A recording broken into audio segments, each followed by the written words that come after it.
Assalamualaikum sahabat Okadi Islami. Salah satu rukun iman yang wajib diyakini oleh setiap muslim ialah iman kepada hari kiamat.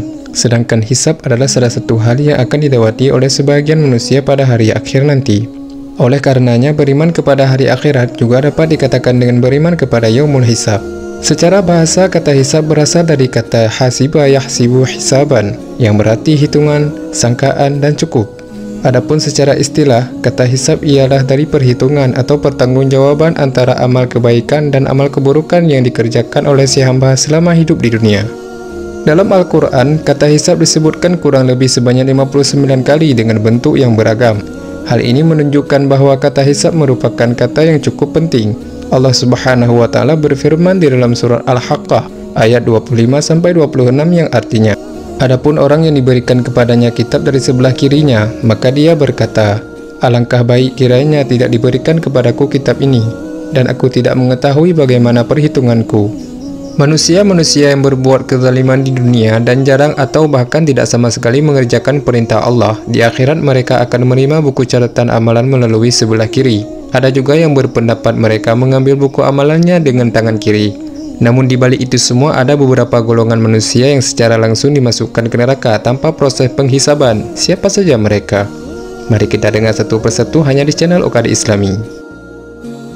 Agar tidak keliru, mohon ditonton sampai habis video ini. Insya Allah bermanfaat.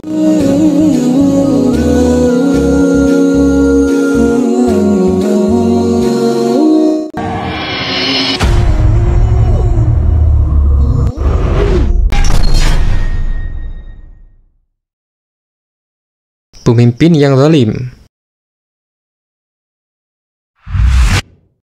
Pemimpin yang zalim ialah pemimpin yang tidak amanah di saat memegang jabatan. Jabatan yang dimilikinya digunakan hanya untuk kepentingan pribadi atau kelompoknya, bukan untuk kepentingan umat. Padahal dalam pandangan Islam, jabatan merupakan sebuah amanah yang besar. Pertanggungjawabannya bukan hanya kepada manusia, melainkan juga kepada Allah Subhanahu wa Ta'ala. Allah Subhanahu wa Ta'ala berfirman di dalam surat An-Nisa ayat 58 yang artinya, sesungguhnya Allah menyuruhmu menyampaikan amanat kepada yang berhak menerimanya, dan apabila kamu menetapkan hukum di antara manusia, hendaknya kamu menetapnya dengan adil. Sungguh Allah sebaik-baik yang memberi pengajaran kepadamu. Sungguh Allah maha mendengar, lagi maha melihat. Jika seandainya si pemimpin berlaku zalim, apa yang akan ia rasakan? Rasulullah SAW bersabda yang artinya, barang siapa yang diangkat oleh Allah untuk memimpin rakyatnya, kemudian ia tidak mencurahkan kesetiaannya, maka Allah haramkan baginya surga.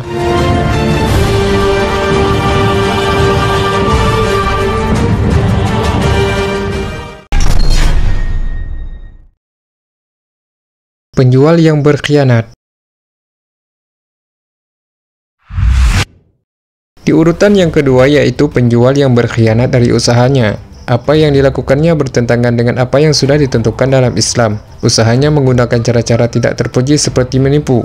Rasulullah SAW bersabda dalam satu hadis yang artinya, sesungguhnya para pedagang akan dibangkit pada hari kiamat nanti sebagai orang-orang fajir, kecuali para pedagang yang bertakwa pada Allah, berbuat baik dan berlaku jujur. Sebagai contoh, seorang pedagang buah, ia memperlihatkan kepada si pembeli beberapa buah yang baru dan segar, agar si pembeli melihat dan menyangka semua buah yang ia jual segar dan baru. Akan tetapi yang ia jual jauh berbeda dari yang diperlihatkannya. Buah yang ia letakkan dalam keadaan kurang bagus. Buahnya bahkan sampai tidak layak untuk dimakan.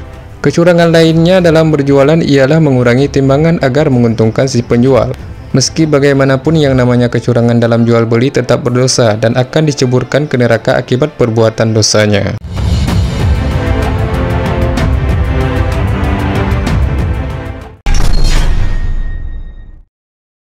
Fanatik berlebihan suatu kelompok.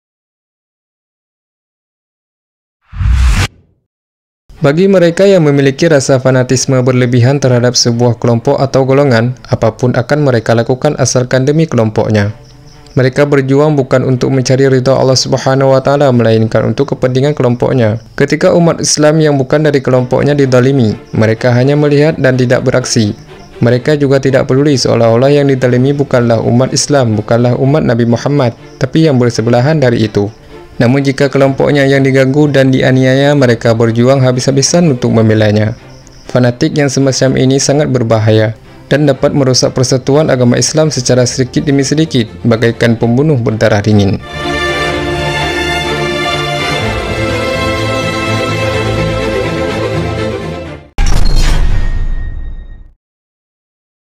Meninggal dalam keadaan murtad.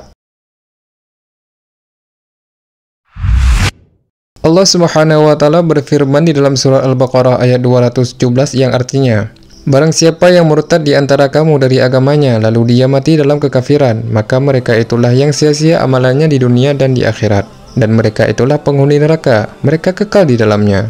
Orang yang murtad ialah seseorang yang awalnya beragama Islam lalu berpaling agamanya selain Islam.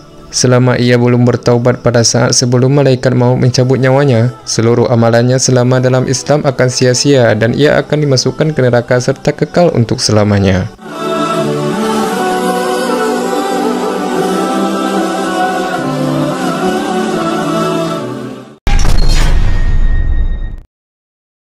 Meninggal dengan cara bunuh diri. Selama ini bunuh diri bukanlah hal yang asing lagi di telinga kita, bahkan tiap hari kita mendengar baik itu dari media sosial maupun di televisi. Sering kita mendengar alasannya melakukan bunuh diri karena masalah pribadinya yang tak bisa dihadapinya lagi. Padahal ketika seseorang menghadapi suatu permasalahan, akal yang sehat tentu akan setuju bahwa bunuh diri bukanlah solusi dari permasalahan tersebut. Apapun permasalahannya, selama-lamanya bunuh diri bukanlah solusi. Bunuh diri hanyalah bentuk lari dari permasalahan. Maka justru ia akan menambah permasalahan yang lain bagi orang yang ditinggalkannya. Allah berfirman di dalam Al-Quran surat An-Nisa ayat 29-30 yang artinya, dan janganlah kamu membunuh dirimu, sesungguhnya Allah adalah Maha Penyayang kepadamu. Dan barang siapa berbuat demikian dengan melanggar hak dan aniaya, maka kami kelak akan memasukkannya ke dalam neraka. Yang demikian itu adalah mudah bagi Allah. Rasulullah juga pernah bersabda dalam sebuah hadis yang artinya, barang siapa yang membunuh dirinya sendiri dengan suatu cara yang ada di dunia, niscaya kelak pada hari kiamat Allah akan menyiksanya dengan cara seperti itu pula.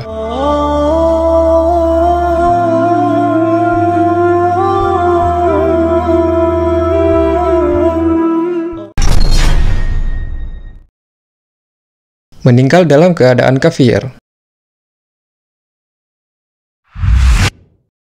Satu-satunya alasan orang kafir tidak diizinkan masuk surga ialah karena mereka tidak memiliki iman di dalam hatinya.